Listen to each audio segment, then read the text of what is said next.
kalaba. Taigi, parodysiu jums, kaip pasikeisti vardą pačiame chudė. Būna tokie chudai, kad yra vardas. Taigi, aš jį suradau.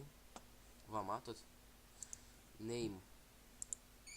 Čia yra šitas vardas, kurį galite pakeisti.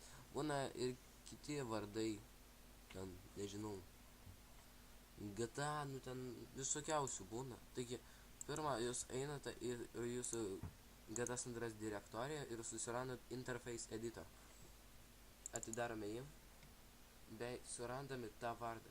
Aš jau esu pakeitęs, taigi pas mane dabar yra vardas POPLAS. Matot, suradom. Taigi, jeigu norit pakeisti, tiesiog pakeičia. Va, buvo toks va, koks ir piešinį. Surandat ir pakeičiat į savo. Pakeičiat į POPLAS. Nu, arba kitą čia. Gali būti visokie susėjimai. Atidarom SAMP ir einam pažiūrėti. Bet tai veikia tik ant chudų. Paprastų chudų nėra. Vat šitų failiukų. Būtinai turi būti chudas. Taigi, linkiu sėkmės jums.